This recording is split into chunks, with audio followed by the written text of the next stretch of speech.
ہونے دیں. آج بھی ہمارے 3 MNA صاحبان کے خلاف فیصلہ آیا ہے. ہم اس پہ جو قانونی چارہ جوئی ہوگی وہ کریں گے. لیکن 9 مئی کے حوالے سے ایک بات کر کے پھر میں 8 فروری کی بات کروں گا الیکشن کی. بڑا 9 مئی ہو رہا ہے پچھلے 1 سال سے. اس قوم پہ اب رحم کریں, اس قوم پہ رحم کریں اور اس ملک کو آگے جانے دیں. 9 مئی پہ عمران خان صاحب نے 1 سال پہلے کہا کہ اس پہ جوڈیشل کمیشن بنائیے, اور اس پہ بارہا ترجمان ISPR انہوں نے بھی 1-2-3 دفعہ یہ بات کی ہے کہ اس کی انویسٹیگیشن ہو. تو جب عمران خان صاحب کہہ رہے ہیں اور جب DG ISPR بار بار مطالبہ کر رہے ہیں, تو کیا امر مانے ہے کہ فیڈرل حکومت جو 9 مئی کا ڈنڈورا پیٹتے رہتے ہیں. آپ خط لکھیے, سپریم کورٹ کو خط لکھیے, اور سپریم کورٹ کو آپ استدعا کیجئے کہ اس پہ جوڈیشل کمیشن بنائیں. یا تو پھر آپ اس ڈنڈورے کو پیٹنا چاہتے ہیں لیکن آپ اس کی انویسٹیگیشن نہیں چاہتے. عمران خان صاحب نے خود کہا کہ جن لوگوں نے اندر جا کے آگ لگائی یا نقصان کیا ان کو سزا بھی ملنی چاہیے, ان کو میں پارٹی سے بھی نکالوں گا. اور اگر ہمارے سامنے فوٹیجز لائی گئیں, CCTV فوٹیجز لائی گئیں, تو ہم اس پہ معذرت کرنے کے لیے بھی تیار ہیں. لیکن ساتھ میں یہ بھی کہا کہ 1 سال سے بے گناہ اگر عمران خان جیل میں ہے تو سابق وزیر اعظم کو کالر سے پکڑ کے کھینچنا, کیا اس پہ کوئی معافی مانگے گا؟ کیا اس پہ کوئی معذرت کرے گا؟ کیا 25 کروڑ کے لیڈر کی, سابق وزیر اعظم کی عزت نہیں ہوتی؟ جناح ہاؤس تو مقدم ہے, ہمارا بھی ہے, جو وہاں تھے ان کا بھی ہے. اسی طرح جو GHQ ہے وہ ایک نو سینٹر ہے پاکستان کے دفاع کا, اس کی حفاظت تمام قوم پہ لازم ہے.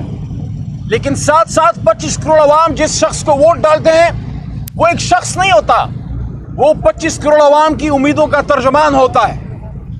تو جو ہوا 9 مئی کو وہ غلط تھا, رینجرز کو نہیں بھیجنا تھا, کرپشن کا کیس تھا, نیب کے لوگ جا کے گرفتاری ڈالتے, وہ بھی قانون کے مطابق. اس لیے 9 مئی ایک ایسا دن ہے جو میں افسوس سے آپ کو کہنا چاہتا ہوں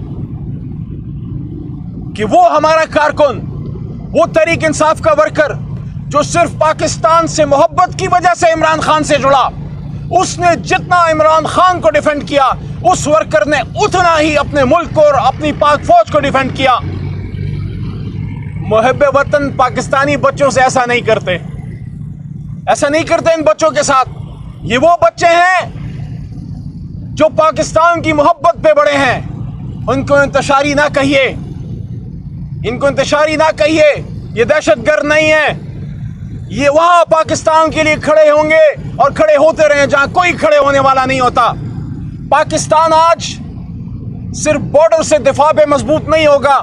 آپ کو ایک ایسی وائبرنٹ یوتھ چاہیے جو دنیا کے اس تمام پروپیگنڈے کا جواب دے سکے جو پاکستان کے خلاف, پاک فوج کے خلاف, یا اسلام کے خلاف, یا ختم نبوت کے خلاف, یا پاکستان کے آئین کے خلاف, پاکستان کی نظریاتی سرحدوں کے خلاف ہوتا ہے.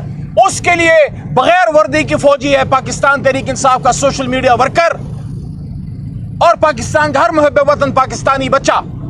آج بھی عمران خان جیل سے کیا کہہ رہے ہیں کہ 14 اگست کی رات سب نکلیں اور پاکستان کی جشن آزادی اس طریقے سے منائیں جس طرح منانا پاکستان کی شان ہے, جس طرح حق بنتا ہے. اور سیلیبریٹ کیجئے 14 اگست کی رات. عمران خان صاحب کی پوری قوم کو کال ہے کہ جس طرح ایک زندہ قوم اپنی جشن آزادی سیلیبریٹ کرتی ہے. اور ساتھ میں 8 فروری کی بات کرتا چلوں, ٹیکس دیتی ہے یہ قوم, اس ملک کے اصل وارث ہے یہ قوم. اس قوم سے الیکشن میں مشورہ لیا گیا کہ کیا سمجھتے ہیں آپ کہ پاکستان پہ کون حکومت کرے گا. 2/3 اکثریت نے فیصلہ دیا کہ تحریک انصاف اور عمران خان. اب ہمیں یہ بتائیے کہ آپ الیکشن میں کیوں گئے جب آپ نے قوم کی نہیں ماننی تھی. یہاں چیف جسٹس صاحب پہ سوال اٹھتا ہے, محترم قاضی فائز صاحب پہ. قاضی صاحب, آپ کے حکم پہ الیکشن ہو گیا لیکن آپ کے حکم کو پورا نہیں مانا گیا. لیٹر اینڈ اسپرٹ میں نہیں مانا گیا. صرف الیکشن نہیں کرانا تھا, آزاد شفاف بھی کرانا تھا. اور جو فارم 47 سے حملہ ہوا ہے, آدھا مینڈیٹ ہمارا چرایا گیا ہے. آج بھی ہمیں اگر ہمارا مینڈیٹ ملتا ہے, سپریم کورٹ اس کا نوٹس لیتی ہے, جوڈیشل کمیشن بنتا ہے, تو ہماری 178, یہ لفظ یاد رکھیے گا, میں ہر پریس کانفرنس میں کہتا ہوں, 8 فروری کے الیکشن کے بعد 9 فروری کی صبح 178 فگر آ رہا تھا ہمارا, 17 فگر تھا میاں شہباز شریف صاحب کی جماعت کا. ہمیں ہمارا مینڈیٹ واپس چاہیے. اس کے لیے ہم عدالت میں اپنی جدوجہد کریں گے, اور پریس کانفرنسز, روڈ پہ, پارلیمان میں, میڈیا کے سامنے ہمارا پرامن احتجاج اور سیاسی ہماری جدوجہد جاری رہے گی جب تک ہمیں ہمارا مینڈیٹ نہیں ملتا. اسی اسمبلی کے اندر عدم اعتماد آ سکتی ہے اگر تحریک انصاف کو اس کا مینڈیٹ ملے, جو ایک قانونی آئینی پروسیس ہوگا. ہاں, یہ میں آپ کو گارنٹی دیتا ہوں, تحریک انصاف ڈونلڈ لو کے کہنے پہ عدم اعتماد نہیں لائے گی, امریکہ کے اشاروں پہ عدم اعتماد نہیں لائے گی. خیبر پختونخوا ہاؤس میں جس طرح سندھ ہاؤس میں ہوا تھا, خیبر پختونخوا ہاؤس میں کبھی بھی نون لیگ اور پیپلز پارٹی کے ممبران کی زمینوں کی منڈیاں نہیں لگائی جائیں گی امریکہ کسی طاقت کی ایما پہ. ہوگا, انڈیجنس ہوگا, سب کے سامنے ہوگا اور دن کی روشنی میں ہوگا, لیکن اس سے پہلے ہمیں ہمارا مینڈیٹ واپس چاہیے. اگر آپ نے تحریک انصاف کو اس کا مینڈیٹ نہیں دیا تو اس کا مطلب ہے ادھر پاکستان کی جمہوریت برائے نام جمہوریت ہے. کسی کو بھی جس طرح ڈاکٹر پرچی لکھ کے دے دیتے ہیں نا, یہ دوائی لو آفاقہ آ جائے گا, آپ نے پرچی لی فارم 47 کی, لیکن وہ پرچی جیلی ہے, کیونکہ وہ ڈاکٹر جیلی ہے. جیلی دوائی سے نہ مریض ٹھیک ہوگا اور نہ جیلی جمہوریت سے پاکستان ٹھیک ہوگا. آخر میں پھر یہ بات, 9 مئی سے آگے چلیں. جس نے گناہ کیا سزا ضرور دینے کی عدالت سے, ملٹری کورٹس نہیں, سویلین کورٹ سے. جس نے جرم کیا اس کو سزا ضرور ملے, لیکن قوم کو 9 مئی کا اسیر نہ بنائیں. عمران خان صاحب پاکستان کو آگے لے جانے کی بات کرتا ہے, انا کہ کوئی ہمالیہ سے اترنا پڑے گا. یہ کہنا کہ اب معافی مانگو, عمران خان سے کون معافی مانگے گا؟ معافی مانگنے کی تمنا کہیں پاکستان کو نقصان نہ پہنچائے. ہمیں پاکستان کو بچانا ہے, ہمیں پاکستان کی سالمیت کو بچانا ہے, اور آنے والی نسلوں کے لیے اس جمہوریت کو حقیقی جمہوری کلچر دینا ہوگا. یہ پاکستانی پاکستان سے کب تک برین ڈرین ہوتا رہے گا؟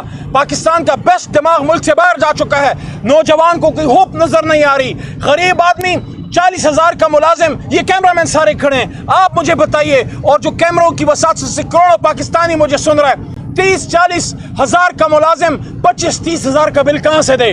آپ تو بلاول صاحب, شہباز شریف صاحب, مریم بی بی, آپ تو کہتے تھے مہنگائی ہو گئی ہے, مہنگائی مارچ کرتے تھے, اب آپ کس کے خلاف مارچ کریں گے؟ یہ جو 4 گنا مہنگائی بڑھ گئی ہے عمران خان صاحب کے دور کے بعد, یہی وہ چیز تھی جس سے عمران خان خبردار کرتے تھے کہ ایسا مت کرو, یہ مت کرو, پاکستانی قوم کے ساتھ یہ ظلم مت کرو. آج جیب میں آپ کے ہزاروں روپے ہوں گے, لیکن کام اس سے کچھ نہیں ہوتا. آپ سب کا بہت شکریہ. اچھا, علی محمد خان صاحب, یہ بتائیے گا کہ سیٹس آپ کو ملتی نظر نہیں آ رہی, گورنمنٹ سیٹ نہیں دینا چاہ رہی, کچھ اتحادی آپ کے ناراض ہیں, کچھ پارٹی سے لوگ نکالے گئے کہ انہوں نے پریس کانفرنسیں کر دی.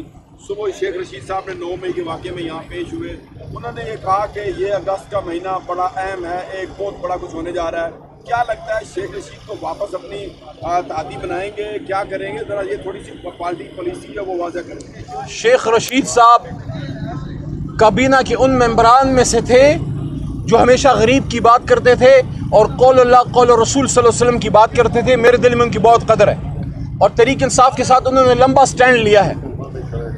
ان کا جو ایشو ہے میں عمران خان صاحب کے گوش گزار کروں گا. شیخ رشید صاحب عمران خان صاحب کے ساتھ انہوں نے بہت حد تک وفا نبھائی ہے. انشاءاللہ خان صاحب اس کو اچھے طریقے سے دیکھیں گے. سیٹس کی بات بتا رہے ہیں کہ گورنمنٹ آپ کو سیٹ نہیں دینا چاہ رہی. گورنمنٹ سے سیٹ مانگ کون رہا ہے؟ ہم تو سپریم کورٹ کے سامنے استدعا کر رہے ہیں.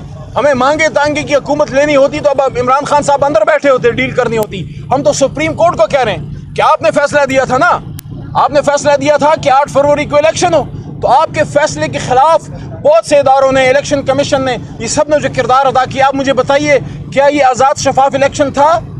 کیا چیف جسٹس صاحب نے اس الیکشن کا حکم دیا تھا کہ لوگوں سے کاغذ چھین لو, لوگوں کو اٹھا لو, لوگوں کو غائب کر دو؟ پارٹی سے نشان تو خیر چھین لیا گیا, لیکن اس کے بعد جو ہوا, اس لیے ہم یہ کہتے ہیں